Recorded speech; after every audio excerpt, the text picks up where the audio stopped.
ಕಾನೂನಿಗೆ ತಲೆಬಾಗೋ ಪರಿಸ್ಥಿತಿ ಬರ್ತಾ ಇದೆ. ಅದಾದ್ರೂ ಒಂದು ಇನ್ಸಿಡೆಂಟ್ ಅಷ್ಟು ಕ್ರೂರವಾಗಿ ನಡೆದಿದ್ಯಾ? ನಿಮಗೆ ಪ್ರಶ್ನೆ ಮಾಡ್ತಿರೋದು. ಸೌಜನ್ಯ ಪದೇ ಪದೇ ಎದ್ದು ಬರ್ತಿದ್ದಾಳೆ, ಅಷ್ಟೊಳಗೆ ಒಂದು ನೋಟಿಸು. ನಮ್ಗೆ ಇದ್ರಲ್ಲಾದ್ರೂ ಜಸ್ಟಿಸ್ ಸಿಗ್ಲಿ, ದಯವಿಟ್ಟು ಇದಕ್ಕೊಂದು ನ್ಯಾಯ ಒದಗಿಸ್ಕೊಡಿ. ಸೈಲೆಂಟ್ ಆಗಿರ್ಬೋದು. ವೀಕ್ಷಕರೇ, ಎಲ್ಲರಿಗೂ ನಮಸ್ಕಾರ. Welcome back to Drishtikon channel. ವೀಕ್ಷಕರೇ, ಆಕ್ಚುಲಿ ಧರ್ಮಸ್ಥಳದ ಬಗ್ಗೆ ತುಂಬಾ ದಿನಗಳಿಂದ ಮಾತಾಡಿರ್ಲಿಲ್ಲ, ಆದ್ರೆ ಪೋಸ್ಟ್ ಗಳನ್ನ ಅಪ್ಡೇಟ್ ಮಾಡ್ತಾ ಇದ್ವಿ. ಏನೇನ್ ಆಗ್ತಾ ಇದೆ ಅನ್ನೋ ಒಂದು ಸ್ಟೇಜ್ ನ ಅಪ್ಡೇಟ್ ಮಾಡ್ತಾ ಇದ್ವಿ ನಮ್ಮ ಚಾನಲ್ ನಲ್ಲಿ. ಯಾಕೆ ಮಾತಾಡಿರ್ಲಿಲ್ಲ ಅನ್ನೋದಕ್ಕೆ ಚಾನಲ್ಗೆ ನೋಟಿಸ್ ಬಂದಿತ್ತು. ಏನಂತ ನೋಟಿಸ್ ಬಂತು ಅಂತ ಹೇಳಿದ್ರೆ, ಯಾರು ಕೂಡ ಇದ್ರ ಬಗ್ಗೆ ಮಾತಾಡೋ ಹೋಗಿಲ್ಲ, ನೋಟಿಸ್ ಇಲ್ಲೇ ಇದೆ, ನಾನು ಒಬ್ರಿಗೆ ಬಂದಿಲ್ಲ, ಭಾಗಶಃ ಒಂದು 79 ಜನಕ್ಕೆ ಬಂದಿದೆ, 79 ಚಾನೆಲ್ಗಳಿಗೆ ಬಂದಿದೆ. 79 ಚಾನಲ್ ಅಲ್ಲಿ ದೃಷ್ಟಿಕೋನ್ ನ್ಯೂಸ್ ಒಂದು ಕೂಡ, ಕಲಾ ಮಾಧ್ಯಮ, ದೊಡ್ಡ ದೊಡ್ಡ ಚಾನೆಲ್ಗಳಾದ್ರೆ ಕಲಾ ಮಾಧ್ಯಮ ಬಂದಿದೆ, ಡಿಟೆಕ್ಟಿವ್ ಕನ್ನಡಿಗ, ಧರ್ಮ, ಇವೆಲ್ಲಾ ಚಾನಲ್ಗೂ ಬಂದಿದೆ. ತುಂಬಾ ಚಾನಲ್ ಬಂದಿದಾವೆ, ಜನತಾ ಲೈವ್, ಜೋಗಿ ನ್ಯೂಸ್, ಸುಮಾರು ಬಂದಿದೆ. ಸೊ ಚಾನಲ್ ಅಲ್ಲಿ ಬಂತು, ಸರಿ, ಮಾತಾಡ್ಲಿಲ್ಲ ಆಗ. ಆದ್ರೆ ಏನಿದೆ ಅದನ್ನ ಅಪ್ಡೇಟ್ ನ ಪೋಸ್ಟ್ ಮುಖಾಂತರ ತಲುಪಿಸ್ತಿದ್ವಿ. ಈಗ ಯಾಕೆ ಮಾತಾಡ್ಬೇಕು ಅಂತ ಅನ್ನಿಸ್ತಾ ಇದೆ ಅಂತ ಹೇಳಿದ್ರೆ, ಯಾವ ತರ ನಮ್ಗೆ ನೋಟಿಸ್ ಬಂತು ಅದೇ ತರ ಸಮೀರ್ ಅವ್ರಿಗೂ ಬಂತು. ಸಮೀರ್ ಎಂ ಡಿ ಅವ್ರಿಗೆ ಯಾವಾಗ ಸೌಜನ್ಯ ವಿಡಿಯೋ ಮಾಡಿದ್ರು, ಆ ಸೌಜನ್ಯ ವಿಡಿಯೋ ಮಾಡಿದ ನಂತರ ಸಮೀರ್ ಎಂ ಡಿ ಅವರಿಗೆ ನೋಟಿಸ್ ಬಂದು FIR ಕೂಡ ದಾಖಲೆಯಾಗಿ ಅವ್ರು ಜೈಲ್ಗೆ ಹೋಗಿ ಕೋರ್ಟ್ಗೆ ಹೋಗಿ ಅವೆಲ್ಲ ಮುಗಿಸ್ಕೊಂಬಂದು ಹೊರಗಡೆ ಇದ್ರಿ. ಸೊ ಇಷ್ಟೆಲ್ಲ ಆಯ್ತು, ನಮಗೆ ಯಾಕೆ ಚಾನಲ್ ಬಂತು? ಈಗಲೂ ಕೂಡ ಓಪನ್ ಮಾಡಿ ನೋಡಿ ಚಾನಲ್ನ. ನಿರಂತರ ಅನ್ನೋದೊಂದು ಮ್ಯಾಗಝಿನ್ ಬಗ್ಗೆ ಮಾತಾಡಿದ್ವಿ. ಆ ಮ್ಯಾಗಝಿನ್ ನ ಏನಿದೆ ಅನ್ನೋದೊಂದು ಬ್ರೀಫ್ ಮಾಡಿ ಮಾತಾಡಿದ್ದೆ. ಹೆಚ್ಚಾಗಿ ಯಾರಿಗೂ ಕೂಡ ಅಲ್ಗೇಳಿರ್ಲಿಲ್ಲ, ಎಲ್ಲ ಅವ್ರವ್ರ ಉದ್ಯೋಗ ಅನ್ಬಿಟ್ಟು ಸುಮ್ಮನಾಗ್ಬಿಟ್ಟಿದೆ. ಆದ್ರೆ ಆ ವಿಡಿಯೋ ಚಾನಲ್ ಅಲ್ಲಿ ಇಲ್ಲ, ಈಗ ಡಿಲೀಟ್ ಆಗಿದೆ. ಎಫ್ಕೋರ್ಸ್ ಮಾಡ್ಕೊಳ್ಳಿ, ಏನೋ ನಾವೇನೋ ನೆಗೆಟಿವ್ ಆಗಿ ಮಾತಾಡಿರ್ಬೋದು ಯಾರ್ದೋ ವಿರುದ್ಧ, ಈ ನೋಟಿಸ್ನು ಕೂಡ ಕೊಟ್ಟಿರ್ಬೋದು, ಅದನ್ನ ನಾವು ಒಪ್ಕೊಬೇಕಾಗತ್ತೆ. ಕಾನೂನಿಗೆ ತಲೆಬಾಗ್ಲಿಲ್ಲ ಅಂತ ಹೇಳಿದ್ರೆ ನಾವೊಬ್ಬ ಸಮಾಜದಲ್ಲಿ ವ್ಯಕ್ತಿನೇ ಅಲ್ಲ ಅಂತ ಕಾಣಿಸ್ಬಿಡುತ್ತೆ. ಅದೇ ರೀತಿ ಈಗ ಕಾನೂನಿಗೆ ತಲೆಬಾಗೋ ಪರಿಸ್ಥಿತಿ ಬರ್ತಾ ಇದೆ. ಜಸ್ಟ್ ಏನಿಲ್ಲ, ಅದೇನಿದೆ ಅದನ್ನ ಬ್ರೀಫ್ ಮಾಡಿದ್ದು. ಸೌಜನ್ಯ ಕೇಸ್ ಯಾವಾಗ ಆಯ್ತು? 2012ರಲ್ಲಿ ಅದೊಂದು ಇನ್ಸಿಡೆಂಟ್ ಆಯ್ತು. 12ರಿಂದ 25 ಗಂಟೆ ಒಂದು ಜಸ್ಟಿಸ್ ಸಿಕ್ಕಿಲ್ಲ ಅನ್ನೋದೊಂದು ನಮ್ಮ ಚಾನಲ್ ಅಲ್ಲಿ, ತುಂಬಾ ಚಾನಲ್ ಅಲ್ಲಿ ಮಾತಾಡಿದೀವಿ. ಸೊ ಜಸ್ಟಿಸ್ ಸಿಕ್ಕಿಲ್ಲ ಅಂತ ಆದ್ಮೇಲೆ 2012ರಿಂದ ಈ 25 ಗಂಟೆ ಯಾವ್ದಾದ್ರು ಒಂದು ಇನ್ಸಿಡೆಂಟ್ ಅಷ್ಟು ಕ್ರೂರವಾಗಿ ನಡೆದಿದ್ಯಾ ಆ ಸ್ಥಳದಲ್ಲಿ? ನಿಮಗೆ ಪ್ರಶ್ನೆ ಮಾಡ್ತಿರೋದು. ನಡೆದಿಲ್ಲ ತಾನೆ? 2012ರಿಂದ 25 ಅಂದ್ರೆ 13 ವರ್ಷ ಆಯ್ತು. 13 ವರ್ಷದಿಂದ ಇಷ್ಟು ಕ್ರೂರವಾಗಿ, ಇದನ್ ಬಿಡಿ, ಅದನ್ನ ಯೋಚನೆ ಮಾಡಕ್ಕಾಗಲ್ಲ, ಆ ಕ್ರೂರತೆನ. ನಡೆದೇ ಇಲ್ಲ ಆ ತರ. ಹಾಗಾದ್ರೆ ಸೌಜನ್ಯ ಪದೇ ಪದೇ ಎದ್ದು ಬರ್ತಿದ್ದಾಳೆ, ಕಾಶನ್ ಕೊಡ್ತಾ ಇದ್ದಾಳೆ ಸಮಾಜಮುಖಿಯಾಗಿ. ಅದೇ ರೀತಿ ಈಗ ಒಬ್ಬ ವ್ಯಕ್ತಿ ಎದ್ದು ಬಂದಿದ್ದಾನೆ. ಆ ವ್ಯಕ್ತಿ ಸೇಫ್ ಮಾಡಿಟ್ಟಿದ್ದಾರೆ.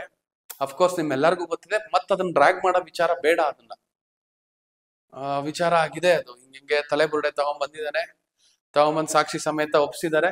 ಸೊ ವಿಚಾರ ಬೇಡ, ಅದನ್ನ ತೆಗೆದು ಬಿಡಿ. ಅದನ್ನ ನಮಗ್ ನೋಟಿಸ್ ಕೊಟ್ಟಿದ್ದು ಓಕೆ. ಈಗ ಯಾವ ತರ ನೋಟಿಸ್ ಬರುತ್ತೋ ಗೊತ್ತಿಲ್ಲ. ಈಗ ಓಜಸ್ವಿ ಗೌಡ ಮತ್ತೆ ಸಚಿನ್ ಎಸ್ ದೇಶಪಾಂಡೆ ಅವರು ತುಂಬಾನೇ ಧೈರ್ಯ ತಗೊಂಡು ಆ ವ್ಯಕ್ತಿನ ಕರೆಸ್ಕೊಂಡು ಅವ್ರದೇ ಹೆಡರ್ ಅಂಡ್ ಫೂಟರ್ ಅಲ್ಲಿ, ಫಸ್ಟ್ ಅವ್ರ ಹೆಡರ್ ಫೂಟರ್ ಇದೆ ನೋಡಿ, ಅಲ್ಲಿ ಫಸ್ಟ್ ಇದ್ರಲ್ಲಿ ಅವ್ರದ್ದು ಹೆಡರ್ ಫೂಟರ್ ಇದೆ, ನೋಡಿರ್ತೀರಿ ಆಲ್ಮೋಸ್ಟ್, ಆದ್ರೂ ಒಂದ್ಸರಿ ತೋರಿಸ್ತೀನಿ. ಅವ್ರದೇ ಹೆಡರು ಫೂಟರು ಅವ್ರದೇ. ಅವ್ರ ಮುಖಾಂತರ ಕೇಸ್ನ ಫೈಲ್ ಮಾಡಿದ್ದಾರೆ. ಹೇಗೋ ಒಂದ್ ರೀತಿ ಹೊರಗಡೆ ಬಂದಿದೆ ಈ ವಿಚಾರ. ಆದ್ರೆ ಮುಂದೆ ಏನಾಗುತ್ತೆ ಅನ್ನೋದು ನಮಗ್ ಗೊತ್ತಿಲ್ಲ. ಮುಂದೆ ಏನ್ ಬೇಕಾದ್ರೂ ಆಗ್ಬೋದು. ಸೇಮ್ ನಮ್ ತರನೇ ಈಗ ನೋಟಿಸ್ ನಮ್ಗೆಲ್ಲ ಬಂದಿದೆಯಲ್ಲ, ಯಾರು ಕೊಟ್ಟಿರೋದು ನೋಟಿಸ್ ಗೊತ್ತಿಲ್ಲ ರೀ, ಯಾರಿಂದ ಬಂದಿರೋದು ಅಂತ ನೋಟಿಸ್ ಗೊತ್ತಿಲ್ಲ. ಲಾಯರ್ ಹೆಸರು ಮಾತ್ರ ರಾಜಶೇಖರ್ ಅಂಡ್ ಅಸೋಸಿಯೇಟ್ಸ್ ಅಂತ. ಇನ್ನು ಅದು ಬಿಟ್ಟು ಹಿಸ್ ಕ್ಲೈಂಟ್ ಅಂತ ಬಂದಿದೆ ಶ್ರೀ ಸುಕೇಶ್ AS ಅನ್ಬಿಟ್ಟು. ಸುಕೇಶ್ AS ಏನಾಗ್ಬೇಕು, ಯಾಕೆ ಕೊಟ್ಟಿದ್ದಾರೆ, ಏನೋ ಡಿಸ್ಕ್ಲೈಮ್ ಮಾಡಿದ್ದಾರೆ, ಕೊಟ್ಟಿಲ್ಲ. ಈ ವ್ಯಕ್ತಿಗೂ ಕೂಡ ಸೇಮ್ ಸಮೀರ್ ಆಗಿತ್ತಲ್ಲ, ಸಮೀರ್ದೇನಾಯ್ತು, FIR ಕೊಟ್ರು, ಇದಾಯ್ತು, ಒಳಗಡೆ. ಸೊ ಮೋಸ್ಟ್ ಪ್ರಾಬಬಲಿ ಈ ವ್ಯಕ್ತಿನ ಹೈಡ್ ಮಾಡಿದ್ದಾರೆ, ಇನ್ಕ್ಲೂಡಿಂಗ್ FIR ಕಾಪಿನಲ್ಲೂ ಕೂಡ ಡೈರೆಕ್ಟ್ ಆಗಿ ಪಬ್ಲಿಕ್ ತೋರಿಸುವಾಗ ಎಲ್ಲೂ ಕೂಡ ಹೆಸರನ್ನು ತೋರಿಸಿಲ್ಲ. ಹೆಸರನ್ನು ತೋರಿಸ್ತಾನೆ ಹಾಗೆ ಮೂವ್ ಮಾಡಿದ್ದಾರೆ. ಅವನು ಕೂಡ ಏನ್ ಹೇಳಿದಾನೆ ಅಂತ ಹೇಳಿದ್ರೆ, ಈ ಸ್ಥಳದ ವಿವರವನ್ನು ತನಿಖಾಧಿಕಾರಿಗಳಿಗೆ ನೀಡಲು ಸಿದ್ಧನಿದ್ದೇನೆ. ಈ ಕಳೆಬರಹದ ಕಳೆಬರಹ ಅಂದ್ರೆ ತಲೆಬುರುಡೆ. ಕಳೆಬರಹವನ್ನು ಮತ್ತು ಭಾವಚಿತ್ರವನ್ನು ಸಲ್ಲಿಸಿರುತ್ತೇನೆ ಅನ್ನೋಗೆ ಮೆನ್ಷನ್ ಮಾಡಿದಾನೆ. ಅಫ್ಕೋರ್ಸ್ ಹೈಲೈಟ್ ಆಗಿರುತ್ತೆ, ನಿಮ್ಗೆ ಎಲ್ಲರಿಗೂ ಗೊತ್ತಿರೋ ವಿಚಾರನೇ ಇದೆ, ಗೊತ್ತಿಲ್ದಾನೆ ಇರೋದಲ್ಲ.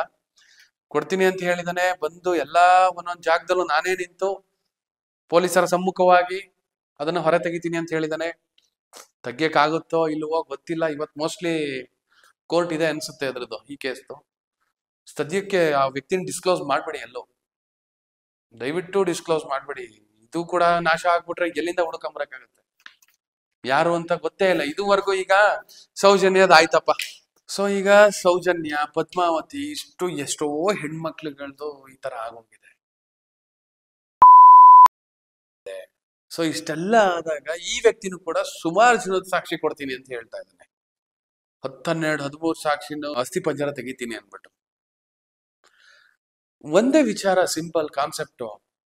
ಈಗ ಆಗಿದೆ ಅಲ್ವಾ, ಯಾರು ಮಾಡಿದ್ದಾರೆ ಅನ್ನೋದು ಗೊತ್ತಾಗ್ಬೇಕಲ್ವಾ ಕೊನೆಯಲ್ಲಿ. ಅಲ್ಟಿಮೇಟ್ಲಿ ಒಂದೇ ಪ್ರಶ್ನೆ, ಏನಾದ್ರೂ ಒಂದು ವಾಯ್ಸ್ ಹೋಗ್ತಾ ಇದೆ ಅಂತ ಹೇಳಿದ್ರೆ ಅಷ್ಟರೊಳಗೆ ಒಂದು ನೋಟಿಸು. ಯಾರು ಕೊಡ್ತಾರೆ ಅನ್ನೋದು ಗೊತ್ತಾಗಲ್ಲ, ಏನ್ ಬ್ಯಾಕ್ ಗ್ರೌಂಡ್ ಯಾರು ಅನ್ನೋದೇ ಗೊತ್ತಾಗಲ್ಲ. ನೋಟಿಸ್ ಬಂದಿರುತ್ತೆ, ಕಾನೂನು ತಲೆ ಬಾಗ್ಬೇಕು, ಸುಮ್ನಾಗ್ಬಿಡೋದು. ಹೀಗೆ ಆಗ್ತಿರೋದು ಪರಿಸ್ಥಿತಿ ನಮ್ದು. ಅದ್ರ ಮೇಲೆ ಇನ್ನೇನ್ ಆಗ್ತಾ ಇದೆ, ದೇವ್ರ ಹತ್ರ ಈಗ್ಲೂ ಕೇಳ್ಕೊಳ್ತೀನಿ, ಅಟ್ಲೀಸ್ಟ್ ಈ ಒಂದು FIR ಗಾದ್ರೂ ಕೊನೆ ಪಕ್ಷ ನಮ್ಗೆ ಇದ್ರಲ್ಲಾದ್ರೂ ಜಸ್ಟಿಸ್ ಸಿಗ್ಲಿ. ಏನ್ FIR ಬಂದಿದೆ, ಓಜಸ್ವಿ ಗೌಡ ಮತ್ತೆ ಸಚಿನ್ ಎಸ್ ದೇಶಪಾಂಡೆ ಮುಖಾಂತರ, ವಕೀಲರ ಮುಖಾಂತರ ಕೊಟ್ಟಿದ್ದಾರೆ. ಈ FIR ಗಾದ್ರೂ ಒಂದು ಜಸ್ಟಿಸ್ ಸಿಗ್ಲಿ. ಇಲ್ಲಿ ಕೊಟ್ಟಿದ್ದಾರೆ ಧರ್ಮಸ್ಥಳ ದೇವಸ್ಥಾನದ ಆಡಳಿತಾತ್ಮಕ ಸಂಬಂಧಪಟ್ಟ ವ್ಯಕ್ತಿಗಳು ಅಂತಿದೆ, ಬಟ್ ಯಾರು ಒಬ್ರು ಆಡಳಿತ ಮಾಡಲ್ಲ. ಹೆಂಗೆ ಅಂತ ಕಂಡಿಡಿಯಕ್ಕಾಗತ್ ನಾವ್ ಅದನ್ನ? ಹಂಗಾರೆ ಈಗ ರೇಪ್ ಮಾಡಿದ್ ಯಾವ್ದೋ ಒಂದು ಪ್ರಾಣಿ ಪಕ್ಷಿ ಅದು ಇದು ಅಂತ ಬಂದ್ ರೇಪ್ ಮಾಡ್ತಾ, ಯಾರೊಬ್ರು ಮಾಡ್ಬೇಕಲ್ವಾ? ದೊಡ್ಡ ವ್ಯಕ್ತಿನೇ ಆಗಿರ್ಬೋದು, ಚಿಕ್ಕ ವ್ಯಕ್ತಿನೇ ಆಗಿರ್ಬೋದು, ವ್ಯಕ್ತಿನೇ ಇಲ್ಲ, ನಿಗೂಢ ಸೈಕೋಪಾತ್ ಆಗಿರ್ಬೋದು. ಹೆಂಗೆ ಅಂತ ಹೇಳೋದು ಇದನ್ನ? ಹೇಳಲಿಕ್ಕೆ, ಯೋಚನೆ ಮಾಡ್ಲಿಕ್ಕೆ ಸಾಧ್ಯ ಇಲ್ಲ. ಬಟ್ ವ್ಯಕ್ತಿಗಳು ಸಾವಾಗಿದೆ ಅಂತ ಹೇಳಿದ್ರೆ ಪ್ರಶ್ನೆ ಒಂದೇ, ಇನ್ನೊಬ್ಬ ವ್ಯಕ್ತಿ ಇರ್ಲೇಬೇಕು ಆ ಜಾಗದಲ್ಲಿ, ಯಾರು ಬೇಕಾದ್ರೂ ಆಗಿರ್ಬೋದು.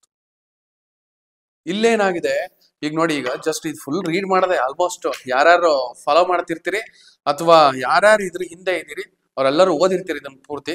ಏನ್ ಕೊಟ್ಟಿದ್ದಾನೆ ಅಂತ ಹೇಳಿದ್ರೆ ಸಿಂಪಲ್, ನನ್ ಪ್ರಶ್ನೆ, ಆ ವ್ಯಕ್ತಿನೂ ಡಿಸ್ಕ್ಲೋಸ್ ಮಾಡ್ಲಿಲ್ಲ, ಆ ವ್ಯಕ್ತಿ ಈಗ ಬಂದ್ ಸಾಕ್ಷಿ ಒಪ್ಕೋತಿದ್ದಾನಲ್ಲ ಆ ವ್ಯಕ್ತಿಗೂ ಗೊತ್ತು ಯಾರು ಅಂತ, ಅವನು ಕೂಡ ಡಿಸ್ಕ್ಲೋಸ್ ಮಾಡಿಲ್ಲ. ದಯವಿಟ್ಟು ಡಿಸ್ಕ್ಲೋಸ್ ಮಾಡ್ದಾನೆ, ಯಾರು ಡಿಸ್ಕ್ಲೋಸ್ ಮಾಡ್ದಾನೆ. ಹೇಳದ್ನಲ್ಲ ಆಗ್ಲೇ, ಎಮರ್ಜೆನ್ಸಿ ಡಿಕ್ಲರೇಷನ್ ಅಂತ ಒಂದು ಆ ಟೈಮಲ್ಲಿ ಇಂದಿರಾ ಗಾಂಧಿದಾಗಿತ್ತು, ಬಿಡಿ ಅದನ್ನ ಅದನ್ನ ಕಂಪೇರ್ ಮಾಡ್ಬಿಟ್ರೆ ಎಲ್ಲೆಲ್ಲ ಹೋಗ್ಬಿಡ್ತದೆ. ಯಾರ್ಯಾರು ನೋಟಿಸ್ ಕೊಡ್ದಾನೆ,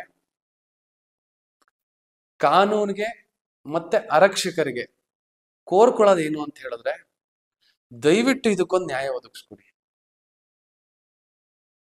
ಆಮೇಲೆ ಇನ್ನೊಂದು ಏನಂತ ಹೇಳಿದ್ರೆ ಪಬ್ಲಿಕ್ ಕೂಡ ಮತ್ತೆ ವಿಡಿಯೋ ಕಂಟೆಂಟ್ ಕ್ರಿಯೇಟರ್ಸ್ ಯಾರ್ಯಾರು ಇದ್ದೀರಿ ಮತ್ತೆ ನ್ಯೂಸ್ ಕ್ರಿಯೇಟರ್ಸ್ ಯಾರ್ಯಾರು ಇದ್ದೀರಿ, ಸುಮ್ನೆ ಮನ್ಸಿಗೆ ಬಂದಂಗೆ ಮಾತಾಡೋದು ಬೇಡ.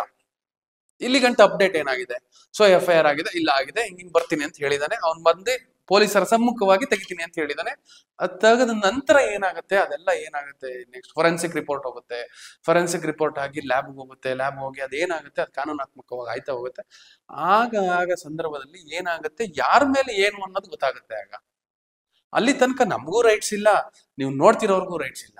ಇಲ್ಲಿ ಪರಿಸ್ಥಿತಿ ಏನಾಗ್ತಾ ಇದೆ ಅಂತ ಹೇಳಿದ್ರೆ ಸುಮ್ನೆ ಉದ್ವೇಗದಿಂದ ಮಾತಾಡ್ಬಿಡೋದು, ಮಾತಾಡಾದ್ಮೇಲೆ ನಮಗ್ ನಾವೇ ಒಂಥರ ಮೂಗ್ ಕುಯ್ಕೊಳ್ಳೋದು. ಇನ್ಯಾರ ಅನಾಮಧೆ ನೋಟಿಸ್ ಕೊಡ್ತಾನೆ, ನಮಗೂ ಬೇಜಾರಾಗುತ್ತೆ ಇವೆಲ್ಲ ವಿಚಾರಗಳು ಕೇಳ್ತಾ ಇದ್ದಾಗ. ನೋಡಿ, ಒಂದ್ ಲೇಡಿ ಯಾವ್ದೋ ಒಂದು ಊರಲ್ಲಿ ರೇಪ್ ಆಗಿತ್ತು, ಸಬ್ ಇನ್ಸ್ಪೆಕ್ಟರ್ ಹೋಗಿ ಶೂಟ್ ಔಟ್ ಮಾಡಿ ಸಾಯಿಸಿದ್ರು. ಲೇಡಿ ಪೊಲೀಸು ಶೂಟ್ ಔಟ್ ಮಾಡಿ ಸಾಯಿಸಿದ್ರು. ಹಂಗಿದ್ದಾಗ ಡೈರೆಕ್ಟ್ ಆಗಿ ಏನಾದ್ರು ವಿಚಾರ ಗೊತ್ತಾದಾಗ ಏನಾದ್ರು ಒಂದ್ ಆಗುತ್ತೆ, ಕಾನೂನು ಏನ್ ಸುಮ್ನೆ ಬಿಡಲ್ಲ ಯಾರಿಗೂ. ನಾವೇನ್ ಮಾಡ್ಬೇಕು ಇನ್ನ ಮುಂದಿನ ದಿನಗಳಲ್ಲಿ ಅಂತ ಹೇಳಿದ್ರೆ ಸೈಲೆಂಟ್ ಆಗಿರ್ಬೇಕು. ಯಾರೂ ಕೂಡ ಅತಿರೇಕ ಇಳಿಬಾರ್ದು. ಈಗ ನೋಡಿ, ಮಹೇಶ್ ತಿಮ್ಮರೋಡಿ ಆಗ್ಲಿ, ಮಹೇಶ್ ತಿಮ್ಮರೋಡಿಂದ ಏನ್ ಮಾಡಿದ್ರು, ಈಗ ಗಡಿಪಾರ್ ಮಾಡಕ್ ಹೋಗ್ತಿದ್ದಾರೆ. ಯಾಕೆ ಆ ತರ ಹಿಂದೂಗಳಿಗೆ ಅಥವಾ ಮುಸ್ಲಿಂಗೆ ಉದ್ವೇಗ ಬರೋವಂಗೆ ಎಲ್ಲೂ ಮಾತಾಡಿಲ್ಲ ಆ ವ್ಯಕ್ತಿ, ನನಗೆ ಗೊತ್ತಿರೋ ಹಾಗೆ. ಈ ತರ ಒಂದು ಬೇಕಾಗಿರುವಂತ ಶಕ್ತಿಗಳು ಕಳ್ಕೊಳ್ತಾ ಹೋದ್ರೆ ನಮಗ್ ಪ್ರಾಬ್ಲಮ್ ಆಗುತ್ತೆ. ಯಾಕೆ ಈಗ ಮಹೇಶ್ ತಿಮ್ಮರಡಿ ಆಗಿರ್ಬೋದು, ಗಿರೀಶ್ ಮಠಣ್ಣನವರಾಗಿರ್ಬೋದು, ಅವರೆಲ್ಲರೂ ಕೂಡ ತುಂಬಾನೇ ಸ್ಟ್ಯಾಂಡ್ ತಗೊಂಡು ನಿಂತಿದ್ದಾರೆ. ಅವರೆಲ್ಲರಿಗೂ ಜಸ್ಟಿಸ್ ಸಿಗಬೇಕು ಅಂದ್ರೆ ಸುಮ್ನೆ ನಾವು ಯಾರಿಗೂ ಕೂಡ ಅಪವಾದ ಹೊರಿಸಬಾರ್ದು. ಯಾರು ಏನು ಅನ್ನೋದು ಸ್ವಲ್ಪ ದಿನದಲ್ಲಿ ಗೊತ್ತಾಗೇ ಆಗುತ್ತೆ. ಈ ಒಂದು ಕಾಪಿ ಪ್ರಕಾರ